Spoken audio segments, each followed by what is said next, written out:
दोस्तों, हर साल अप्रैल मई की तपती गर्मी में हम भारतवासी मॉनसून का काफी बेसब्री से इंतजार करते हैं कि मॉनसून का मतलब होता है भारी बारिश। और साथ ही ये जान के भी आप हैरान हो जाओगे कि जो मॉनसून हमारे भारत में आता है वो पूरी दुनिया में कहीं भी नहीं आता। हालांकि दुनिया के दूसरे देशों में भी बारिश का मौसम आता है, लेकिन उसकी टाइमिंग अलग अलग होती है। लेकिन भारत में आने वाली मॉनसून को बेहद ही खास माना जाता है, क्योंकि भारत में आने वाला मॉनसून यानी कि भारी बारिश का मौसम लगभग 2 महीनों तक लगातार रहता है, जिससे कि भारत में भारी बारिश होती है और इससे भारत के लोगों को काफी गर्मी से राहत भी मिल जाती है। हालांकि मॉनसून को भारत में कई जगहों पर तो सेलिब्रेट भी किया जाता है, लेकिन ये बात भी सच है कि मॉनसून भारत में आने के बाद पहाड़ी इलाकों से लेकर मैदानी इलाकों तक कोहराम मच जाता है, जहाँ पर पहाड़ी इलाकों में लैंडस्लाइड और बाढ़ जैसी घटनाएं अपना कहर बरपाती है। और जब वही बाढ़ पहाड़ी इलाकों से मैदानी इलाकों में एंटर करती है तो चारों तरफ पानी ही पानी भर जाता है और अपने रास्ते में आने वाले हर एक चीज को यह पानी बहा ले जाता है, जिससे कि काफी भयंकर जान माल का भी नुकसान होता है। यानी कि मॉनसून के आने के जितने ज्यादा फायदे हैं उतने ज्यादा नुकसान भी हैं। लेकिन फिर भी हर साल हम भारतवासियों के लिए मॉनसून एक स्पेशल इवेंट की तरह होता है। लेकिन दोस्तों, क्या आप जानते हो कि आखिर मॉनसून हमारे भारत में आता कैसे है? आखिर ऐसी कौन सी वजह है कि मॉनसून हमारे भारत में आकर रुक जाता है, जबकि बाकी के देशों को अगर देखा जाए तो वहाँ पर मॉनसून उतना ज्यादा नहीं आता? तो इसी के ही बारे में हम आज के इस एपिसोड में जानने वाले हैं। So let's begin. तो दोस्तों, मॉनसून को समझने के लिए हमें सबसे पहले ये जानना होगा कि हमारी धरती पर मौसम आखिर कैसे बनते हैं। तो आप में से बहुत से लोग ये जानते होंगे और कुछ लोग तो नहीं भी जानते होंगे कि हमारी धरती सीधी नहीं बल्कि तिरछी है। यानी कि हमारी अर्थ अपने एक्सिस पर 23.4 डिग्री के एंगल पर झुकी हुई है।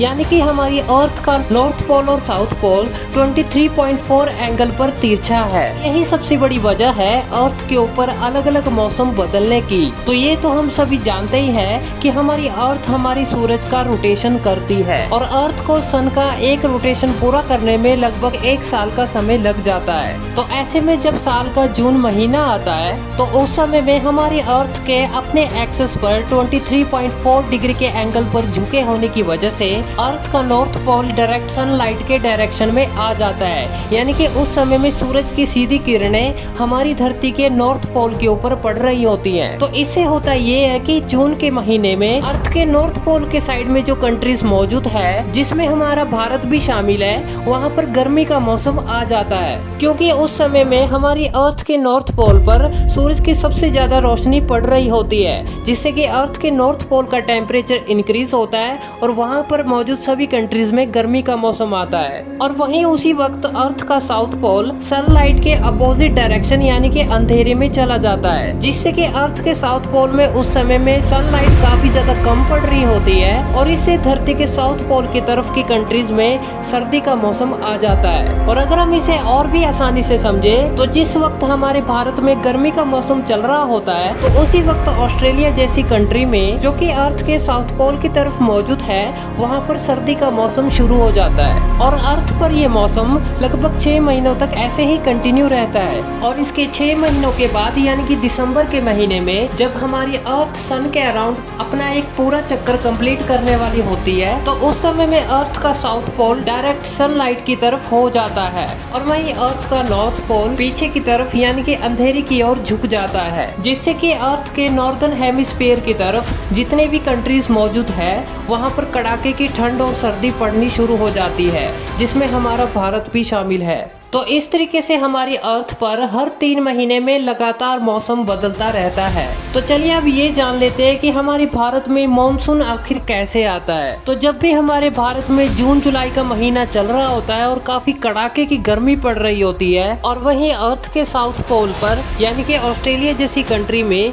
काफी कड़ाके की ठंड पड़ रही होती है, तो ऐसे में होता ये है कि जहाँ पर काफी अधिक कड़ाके की गर्मी पड़ रही होती है यानी कि जो जगह काफी ज्यादा गर्म होती है वहाँ पर एटमॉस्फेरिक प्रेशर यानी कि वायुमंडलीय दबाव काफी ज्यादा कम हो जाता है। और वहीं जहाँ पर काफी कड़ाके की ठंड पड़ रही होती है यानी कि सर्दी का मौसम चल रहा होता है, वहाँ पर एटमॉस्फेरिक प्रेशर काफी ज्यादा अधिक बढ़ जाता है। तो ऐसे में हवा का नियम ये काम करता है कि हमेशा हवाएं हाई एटमॉस्फेरिक प्रेशर से लो एटमॉस्फेरिक प्रेशर की ओर ही बढ़ती हैं। तो ऐसे में जब हमारे भारत में काफी कड़ाके की गर्मी पड़ रही होती है तो लो एटमॉस्फेरिक प्रेशर हमारे भारत में होने की वजह से ये हवाएं हमारे भारत की ओर बढ़ने लगती हैं, जिनको हम मानसूनी हवाएं भी कहते हैं। मानसूनी हवाएं अर्थ के साउथ पोल के ठंडे इलाके से निकलकर अरेबियन सी, इंडियन ओशन और बे ऑफ बंगाल के एरिया से हमारे भारत में एंटर होने लगती है। ऐसे में साल के जून जुलाई के महीने में जब कड़ाके की गर्मी हमारे भारत में पड़ रही होती है तो इस गर्मी की वजह से ही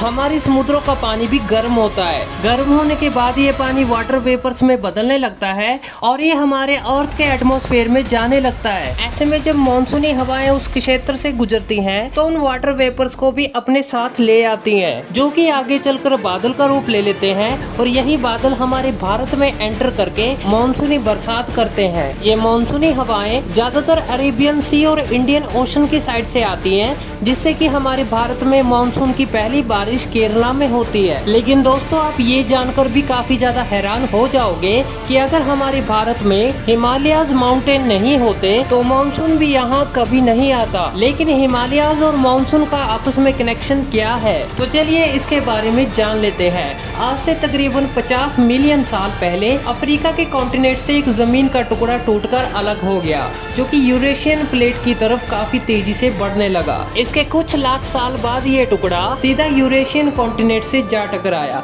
इन दोनों प्लेट्स के बीच की टक्कर इतनी ज्यादा जोरदार थी कि इन दोनों के टकराने की वजह से हमारे भारत में हिमालयाज की ऊंची पहाड़ियों का जन्म हुआ। ऐसे में हिमालयाज की ऊंची पहाड़ियों के निर्माण के बाद तिब्बत के साइड की शुष्क हवा हमारे भारत में एंटर नहीं हो सकी और इसका फायदा ये हुआ कि अर्थ की दूसरी जगहों की नमी वाली हवाओं को भारत में एंटर होने का सुनहरा मौका मिल गया। समय के साथ ये नमी वाली हवाएं लगातार हमारे इंडियन प्लेट के अंदर आने जाने लगी, तो इससे हमारा भारत रूखे सूखे के बजाय हरा भरा हो गया। और इसी बीच ही मानसूनी हवाएं भी हमारे भारत में एंटर होने लगी, जिससे कि हमारे भारत में मानसून का भारी बरसात वाला मौसम आने लगा। ये मानसूनी हवाएं जब भारत में एंटर होती हैं तो आगे चलकर हिमालयाज की ये पहाड़ियां इन मानसूनी हवाओं को आगे बढ़ने से रोक देती हैं, जिस वजह से ये मानसूनी हवाएं आगे नहीं बढ़ पाती बल्कि भारत में ही रुक जाती हैं, क्योंकि हिमालयाज के पहाड़ दीवार बनकर मानसूनी हवाओं को भारत में रोक लेते हैं, जिससे कि भारत में मानसूनी बरसातें होती हैं।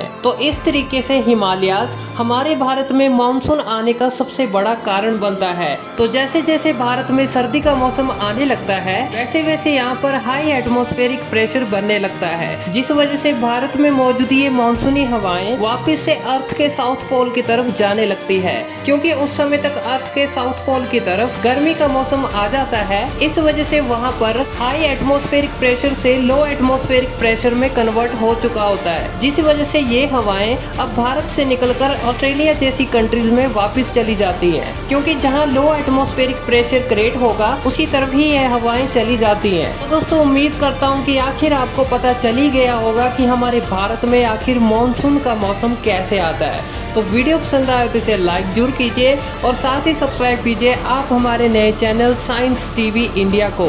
तो फिर मिलेंगे ऐसी इंटरेस्टिंग वीडियो के साथ, तब तक के लिए दोस्तों जय हिंद।